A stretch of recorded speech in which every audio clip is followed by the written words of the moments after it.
Olá pessoal, sou Marcos Roberto, professor de História, e vocês estão na plataforma VNEM. E a aula de hoje é uma continuação dos nossos movimentos sociais durante a Primeira República. E dessa vez nós vamos falar sobre a Guerra do Contestado. Quer saber mais sobre isso? Não saia daí!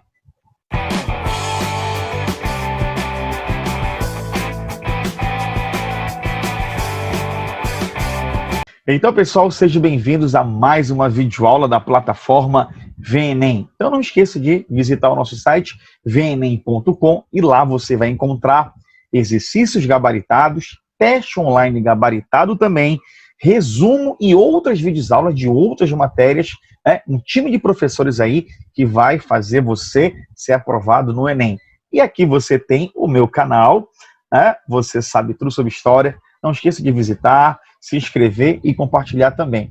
E, gente, a aula de hoje vai ser uma continuidade, tá, das revoltas sociais durante a Primeira República, ou República Velha, e dessa vez é a Guerra do Contestado. É essa que você está vendo aqui. Ah, professor, porque aí eu estou vendo aí um trem, não é? Essas pessoas armadas aqui. E quem é este personagem aqui? Então, tudo isso a gente vai descobrir agora. Que nós vamos falar agora sobre a Guerra do Contestado. Percebam que esse período aqui é 1912 a 1916. Então, foi um período aqui de aproximadamente, pessoal, um conflito que durou 4 anos. Então, se você perceber, isso aconteceu, tá, no governo do presidente Hermes da Fonseca, ok? Que foi de 1910 a 1914. Aí você pode estar percebendo assim, peraí, 1914? Mas aqui está dizendo que terminou em 1916. Então, essa revolta, ela começa no período, no governo do Hermes da Fonseca, e ela vai terminar no próximo presidente, exatamente, que foi o Venceslau, tá aqui, ó, Venceslau Braz. E preste atenção na data, vocês já viram aqui? 1914 a 18. Essa data não te lembra nada, não?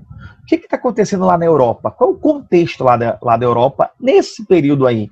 Aqui, pessoal, nesse período, você está tendo aí a Grande Guerra, ou, como depois ela é chamada, a Primeira Guerra Mundial, ok? Que o Venceslau Braz acaba enviando alimentos, enfermeiros ali para ajudar durante esse conflito, né? Lembrando que mesmo que a Grande Guerra, tá, o palco, ela seja ali, né, principalmente a Europa, mas outros países acabaram auxiliando, né, alguns países. Isso acaba pegando um caráter geral, ok? Dando continuidade aqui, tá, a Guerra do Contestado, eu vou te explicar de uma maneira bem cuidadosa, porque às vezes os alunos, eles não conseguem entender por que Guerra do Contestado, ou às vezes as pessoas acham que o nome Guerra do Contestado é porque as pessoas estavam contestando, não queriam ser expulsas daquele local.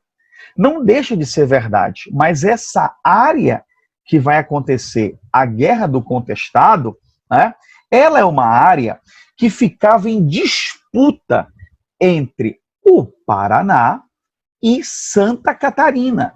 Então você vê aqui, ó, essa área sendo disputada, tá aqui, ó, Paraná e Santa Catarina. Ou seja, não havia uma regularização da posse.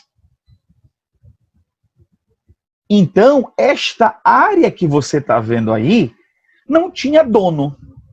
E isso vai fazer com que pessoas busquem o quê?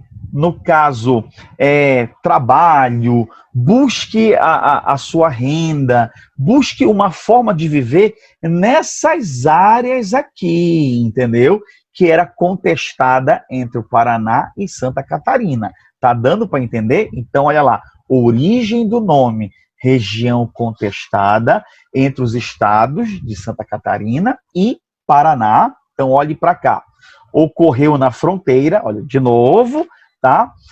Do Paraná e Santa Catarina, uma região que era rica em erva mate e madeira. Então dá para entender que as pessoas que estavam passando, né, por problemas financeiros, miséria, problemas aí de latifúndio em várias regiões, elas vão vir para cá, para essa área, ok? Que ainda não estava regularizada aí entre Paraná e Santa Catarina. Então quer dizer que essas pessoas vão viver aí o quê? Principalmente da extração da madeira. Então deu para entender, porque aí vai pegar o nome de Guerra do Contestado, que depois essas pessoas aí, elas vão ser expulsas e elas vão contestar isso. Então só para você ter uma ideia, que antes de você saber que as pessoas estão contestando, mas essa área já era chamada aí, quer dizer, era uma região contestada aí para quem dominava aí, se era o Paraná e se era Santa Catarina, ok? Só para ser bastante detalhista. Nesse ponto aqui, pessoal, pega aí o caderno, pega aí a caneta, pega aí, no caso, o lápis, vamos fazer as anotações sobre esse movimento. Primeiro item, aquilo que eu já falei para vocês ali no slide anterior, não é? Não havia uma regularização da posse da terra entre Paraná e Santa Catarina, então aquela região ali não tinha ninguém, mas era uma região rica. Aqui, ó, isso fez com que várias pessoas fossem se estabelecendo na região e por ser uma região rica, principalmente em madeira. Ou seja, pessoal, muitas pessoas vão ganhar vida na extração ali da madeira. Vão tentar melhorar de vida. Ok? Então, quer dizer, muitas pessoas, pelo grande... Lembra que nós falamos lá do Canudos, que tem a questão dos altos impostos, tem a questão aí, no caso, do latifúndio, da miséria. Então, muitas pessoas vão fugir, né, para esse lugar aqui. Vão querer que a sua vida melhore, ok? Então, beleza. Outro ponto interessante aqui. O contestado teve 3 líderes religiosos, apesar, pessoal, que depois da morte, né, do José Maria, que a gente ainda vai ver você ainda vai ter uma liderança, porque tem gente que explica assim, que quando o contestado só acaba depois da morte do José Maria. Não, ainda vai continuar, ainda continua essa revolta, ok? Então olhe para cá, isso aqui é bem interessante, olha aí. Era contra a República e tinha fama de curandeiro, porque estudava as ervas e com elas auxiliava muitos doentes. Fundou uma comunidade a fim de receber os oprimidos, Quadrado Santo, razão pela qual a Guerra do Contestado também ficou conhecida como uma Guerra Santa. Nós já vimos algo assim, né? Então olhe para cá, a liderança do monge José Maria. Então, olhe para cá, dando um movimento, né, dando ao movimento um caráter messiânico. Gente, nós vimos ou não vimos uma característica dessa lá com Canudos? Então, nesse sentido aqui, eu também posso comparar, entendeu? Então, eu posso fazer aqui uma comparação, não é, com Canudos. Eu posso fazer uma comparação com Antônio Conselheiro, ok? Então aí, né, aí depois dessa ideia de fanatismo religioso, mas imagina aquele mesmo caos social que nós vimos lá na Guerra de Canudos, é a mesma coisa que a gente vai ver aqui. Então, quer dizer, era um local, era um contexto propício que lideranças religiosas aparecessem. Até porque, no caso, ele vai criando essas comunidades aqui, entendeu? Quer dizer, então, a mesma coisa, a República, ela fica sendo questionada. Então, para você ver, a República mal nasceu e está enfrentando aí, não é, movimentos que discutem as leis da República. Mas por quê? Por causa do descaso do próprio governo. Aí você pode pensar assim, tá, professor, então as tropas do governo vão invadir? No caso, vão acabar aí com esse movimento? Ainda não. Ainda vai piorar. Não, sério, professor, quer dizer que até então não teve aí, não teve esse confronto. Até então não houve confronto. O que vai acontecer? Vocês lembram que eu falei para vocês que existe uma falta de regularização da terra. E o que o governo faz? Né? O governo, né, ele dá concessão daquela região. Ou seja, olha aqui, o governo, olhe para cá para esse ponto, o governo vendeu a concessão daquela região para uma empresa americana, Brazil Highway Company. Ou seja, olha só, no meio daquela região do contestado iria passar um trilho que ligaria São Paulo até o Rio Grande do Sul. Aí você fala, tá, professor, e aí? O que isso tem a ver? É porque você vai ter que, né, passar esse trilho e vai ter que expulsar aquelas pessoas que já estavam estabelecidas ali. É, professor, o governo fez isso? Fez, amiguinho, fez. Olhem para cá, olha só. Olha aqui para esse item, vai anotando aí, tá? Muitos camponeses e pequenos madeireiros perderam sua fonte de renda, que vinha da extração da madeira. Então, olha o descaso, gente. Comece a ver o grande descaso da República. Não esqueça disso. Uma questão dessa não chega a ser tão difícil numa prova de vestibular. É só você pegar como a República ela tratava essas pessoas. Como a República tratava as pessoas mais pobres. Ok? E olha só, o movimento se tornou violento contra o governo e a multinacional. Então você tem aqui, né, a Brazil Highway Company, ok? E aqui você tem aqui, ó, Paraná, olha só, Paraná, ok? Cadê? Santa Catarina, bem aqui, ó, Santa Catarina. E, ou seja, pela falta de regularização da terra, essas pessoas vão ser o quê? Expulsas desses lugares. Então, por isso que as pessoas vão também contestar. Não vamos sair daqui, nós vamos lutar. E aí, você sabe aí que esse movimento, não é, essa revolta, ela vai ser duramente reprimida pela República, gente. Vamos lá, vamos continuar. Olhando para esse esquema aqui, então quer dizer, professor, que a Guerra do Contestado, ela vai ser um movimento que vai contar, olha aí, com os fazendeiros, forças federais, a Brazil Highway Company, contra, no caso, os camponeses, os pequenos madeireiros, né, e que vai ter, no caso, né, a influência do monge José Maria. Agora, lembrando que ele vai morrer no conflito, né, mas aí ainda a revolta ela vai continuar. Nós temos aqui uma representação de como seria, né, a Guerra do Contestado, lembrando, pessoal, que tem filmes, tem documentários sobre a Guerra do Contestado. Não esqueça, dá uma olhadinha lá na internet, que é interessante, ok? Tá? Então vamos continuar aqui. Olha lá, a guerra, olha, a guerra continuou mesmo depois da morte do monge José Maria. Ou seja, pessoal, outros líderes apareceram, ok? Aqui, o contestado, como é que você pode resumir isso aqui? Olha lá, o contestado foi uma luta pela posse da terra.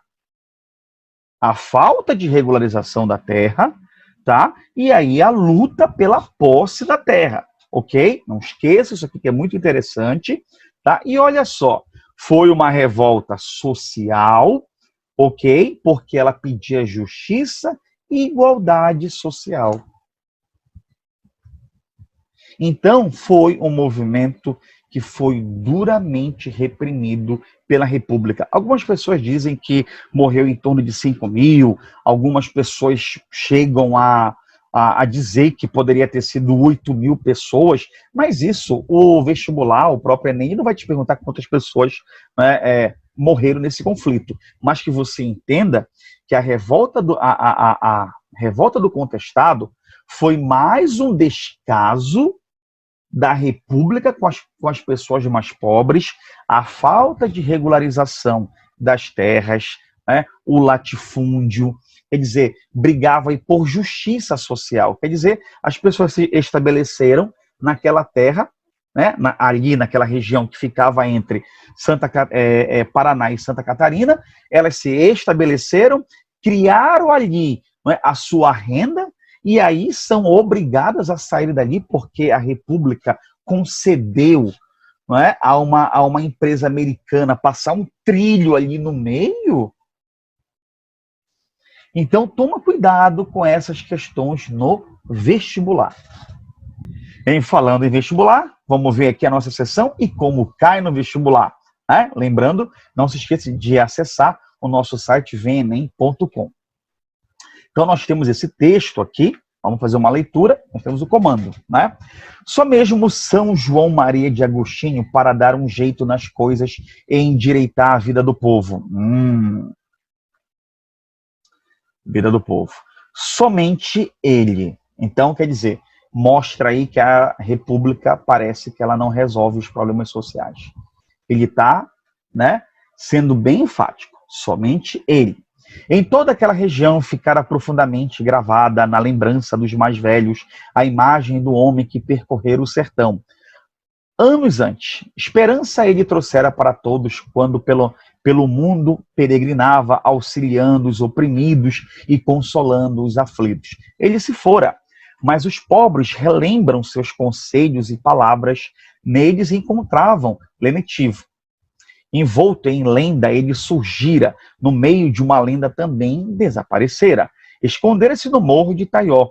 Havia anos, mas prometera voltar quando cumprisse a penitência. Esperavam-no, mentira, pura. Né? As notícias de sua morte, quando muito ele fora ao céu, falar com Deus, mas regressaria para cuidar da gente. Então a gente vê um caráter, sim, pessoal, a gente vê aqui, por enquanto, um caráter, o quê? Religioso. Religioso. A ideia de um protetor, um caráter messiânico. Ok. Né? São João Maria voltou. Voltou mesmo? Voltou. Meu pai falou com ele. Pediam detalhes. Vinha a explicação. Não é São João Maria, não. Então quem é? Dizem que é seu irmão. Ele tinha irmão? Tinha sim. Ele sempre falou do irmão dele, monge também. Pois foi o irmão que veio em lugar de São João Maria. Lembra que eu expliquei para vocês que o contestado, ele teve praticamente o quê? 3 líderes. Tá? Depois da morte do José Maria, ainda vão ter outras lideranças, ok?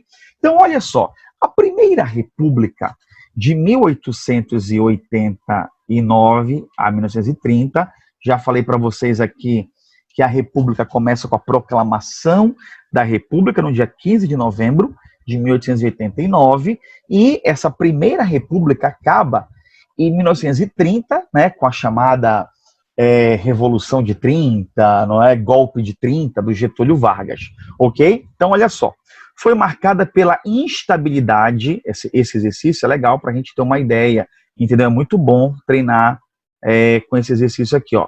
Instabilidade política e econômica, propunha uma modernização conservadora, sem a participação popular. É isso que eu falo para vocês, pessoal, que quer acertar qualquer questão sobre movimentos sociais durante a Primeira República, é só você lembrar esse descaso do governo, ok? Por quê?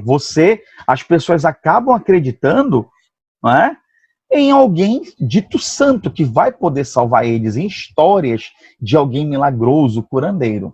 Né? Então, quer dizer, quando você olha para cá, não estão acreditando no Estado. Ok? Nesse contexto, eclodiram conflitos em diferentes pontos do território nacional. O texto acima reporta-se, dá para a gente, com certeza, saber, não é, que está se retratando sobre a Guerra do Contestado. Revolta da vacina, isso aqui é uma revolta o quê? Não é? Urbana. Aqui, gente, é uma revolta rural, não esqueçam disso, né? Revolta da Armada, isso aqui aconteceu, no caso, lá no governo do militar Floriano Peixoto, tá fora. Canudos não pode ser Canudos, até porque aqui, né, você fala de outros líderes religiosos. Tá fora também. Chibata é uma revolta considerada também o quê? Urbana, por causa dos castigos que eram feitos ali, né, lá na Marinha. A gente vai explicar mais sobre isso em uma outra videoaula, ok? Deu para acertar? Comente aí se você acertou. Teve dúvida? Comente aí que eu tiro a dúvida para você. Vamos aqui para a nossa última questão, ok? Como cai no vestibular. E nós temos uma questão aqui do Enem, pessoal, de 2010. Vamos olhar aqui. A serraria construía ramais ferroviários que adentravam as grandes matas, onde grandes locomotivas com guindastes e correntes gigantescas de mais de 100 metros arrastavam para as composições de trem, as toras que jaziam abatidas por equipes de trabalhadores que anteriormente passavam pelo local. Quando o guindaste arrastava as grandes toras em direção à composição de trem, os ervais nativos que existiam em meio às matas eram destruídos por este deslocamento. Vamos olhar aqui o comando? No início do século XX, uma série de empreendimentos capitalistas chegou à região meio-oeste de Santa Catarina. Ferrovias, serrarias e projetos de colonização. Você vê que a prova do Enem ela vai te contextualizando, né? Os impactos sociais gerados por esse processo estão na origem da chamada Guerra do Contestado.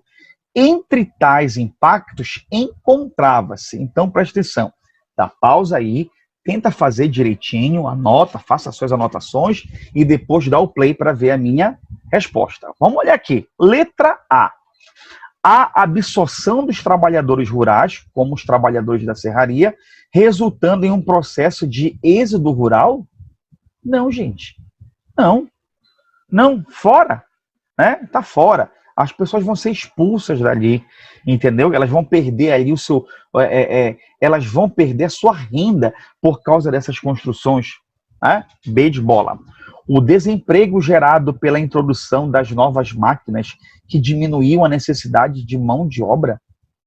Isso aqui, gente, isso aqui não está ligado à Guerra do Contestado. Fora, né? Letra C. A desorganização da economia tradicional que sustentava os poceiros e os trabalhadores rurais da região. Interessante essa. Vamos ver aqui outra. Letra D de dado. A diminuição dos grandes coronéis da região. Você acha que isso aqui está certo? Diminuição dos grandes coronéis, né? Tá? Letra E. O crescimento dos conflitos entre operários empregados nesse empreendimento e seus proprietários. Gente, isso aqui não tem nada a ver com a Guerra do Contestado. Então, a correta aí, pessoal, é a letra C. A desorganização da economia tradicional que sustentava os poceiros e os trabalhadores rurais da região. Era o ganha-pão deles ali, estavam perdendo, não é, a sua renda, ok? Então deu para entender que é um assunto muito bacana, não é um assunto difícil, é só você estudar, ok? Então, pessoal, eu espero que vocês tenham gostado dessa videoaula. Se você gostou, não esqueça de curtir, comentar aí, não esqueça também de assinar o canal, compartilhar essa videoaula e, claro, visitar o nosso site vemenem.com. Então, eu sou o professor Marcos Roberto de História, vejo vocês na próxima aula. Tchau, pessoal!